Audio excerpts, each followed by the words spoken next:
بس الكارثة الأكبر مش إنهم موتوه، الكارثة إنهم بعد ما قتلوه مارسوا العلاقة الحرام جنب جثته. والله العظيم لو القرار في إيدي ما كنتش هرحمكم، كنت أنفذ فيكم حكم الإعدام وأقطع منكم حتة حتة كل يوم. ده كان كلام القاضي قبل النطق بالحكم. القضية دي من القضايا اللي هزت مصر كلها. جريمة مش بس خيانة، لا دي فيها وقاحة وجراءة عمرنا ما شفناها. قصة حصلت في محافظة أسوان في 2020 واستمرت لحد 2021.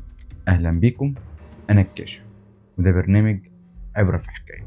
جمال راجل في الخمسينات وساكن في أسوان، متجوز وعنده ولاد من مراته الأولى، وعايش وسط إخواته في شقة صغيرة.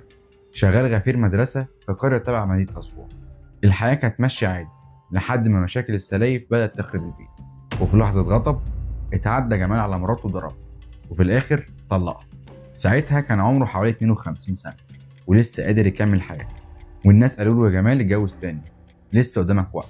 وفعلا دور على عروسة، ومن المعارف والقرايب لقى بنت اسمها نصر، وفعلا اتجوز نصر. البنت دي كانت عدت 27 سنة، وطبعا الناس في الكرة بيبقوا شايفين البنت لو عدت 20 سنة من غير جواز يبقى خلاص القطر فات. عشان كده لما جمال اتقدم لها وافقت على طول. وجمال بالرغم انه موظف بسيط ومرتبه مش كبير، لكن ما كانش بيبخل عليها بأي حاجة. كان زوج طيب وحنين، ومعاملته معاها فيها حنية وحسم في نفس الوقت. مرت 3 أو 4 سنين والدنيا كانت ماشية عادي، بس المشاكل رجعت تاني. المرة دي ما بين نصرة وسلايف.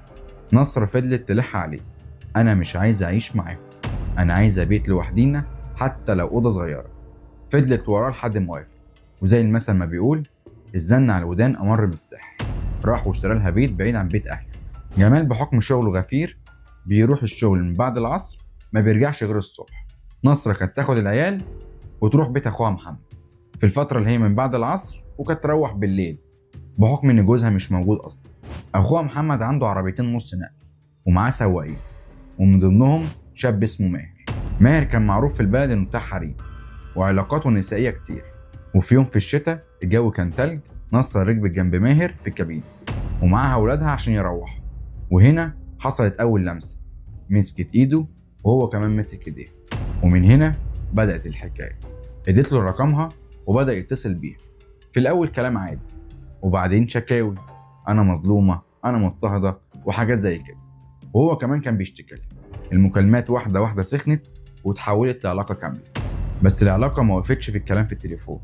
نصرة قررت تسحب ماهر لحد باب بيته، وقدرت تخليه يلبس نقاب وراح لها البيت، وقعد معاها 10 أيام كاملين في غياب جوزها اللي كان بيروح الشغل ليل نهار عشان يصرف عليها. جوزها شغال ليل نهار وعشقها عايش في بيته متخفي. ومع مرور الوقت جمال بدأ يشك إن مراته مش عايزة تقرب له. راح وواجهها وقال لها أنت مش جايبة صاحبتك تعيش عندنا وتحرمي عليا بيتي. نصرة لقت نفسها بين نارين، جوزها الشرعي اللي ليه حقوق وعشقها اللي بقى مسيطر على حياتها. ماهر بدأ يغير عليها قوي ومش عايزها حتى تسمح لجوزها يقرب منها، لدرجة إنه ضربها وهددها لو شافها مع جوزها تاني. والكارثة إنه كان بيتعامل كأنه هو جوزها الشرعي، وجمال بقى في وضع العشيق. الموضوع اتعقد أكتر، وماهر ضغط عليها وقال لها إحنا لازم نخلص من جمال. الفكرة والموضوع كلهم دخلوا دماغ نصر إنها تخلص من جوزها وتعيش مع عشيقها براحتها. وفعلا راحت نصر الصيدلية وجابت حبوب منومة. وفي يوم بعد ما رجع جمال من الشغل أكل وطلب يشرب الشاي بعد الأكل. وفي اللحظة دي قررت نصرة تنفذ المخطط الشيطاني بتاعها. نصرة عملت الشاي وحطت الأقراص المنومة لجمال في الشاي، وبعد ما شرب جمال الشاي نام نوم عميق. دخلوا عليه هما الاتنين وجابوا فوطة وخنقوه بيها لحد ما مات. بس الكارثة الأكبر مش إنهم موتوه، الكارثة إنهم بعد ما قتلوه مارسوا العلاقة الحرام جنب جثته، كأنهم فقدوا أي ذرة إحساس وإنسانية. ولما جه الليل جابوا عربية أخوها محمد، شالوا الجثة في شوال وودوها المدرسة اللي جمال كان شغال فيها. فتحوا أوضة الأمن ورموه جوه. تاني يوم المدرسين جم خبطوا على الباب، لكن جمال ما بيردش. بصوا من فتحة في الباب لقوه نايم نوم عميق، وهنا قرروا يكسروا الباب. والمفاجأة إنهم لقوه ميت، وعلى طول بلغوا الشرطة. الشرطة وصلت ودكتور الطب الشرعي قال إن الوفاة مش طبيعية، فأمرت النيابة بتشريح الجثة عشان يعرفوا سبب الوفاة. وبدأ الطب الشرعي في تشريح الجثة، واللي أثبت إنه مات بالاختناق. التحقيق والتحريات بدأت، وفتشوا الكاميرات حوالين المدرسة، لقوا عربية محمد أخو نصرة واقفة بالليل عند المدرسة.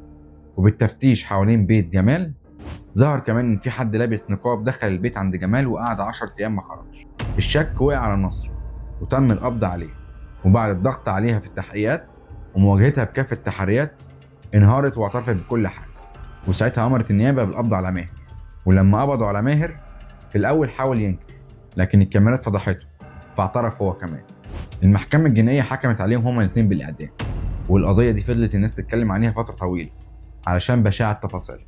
الخيانة مش بتكسر قلب، دي ممكن تقتل وتضيع حياة كاملة، وإن الاختيار الغلط لشريك الحياة ممكن يرميك في جحيم ما يطلعكش منه إلا بنهاية بشعة. اكتبوا لي رأيكم في التعليقات عشان نتناقش فيها مع بعض.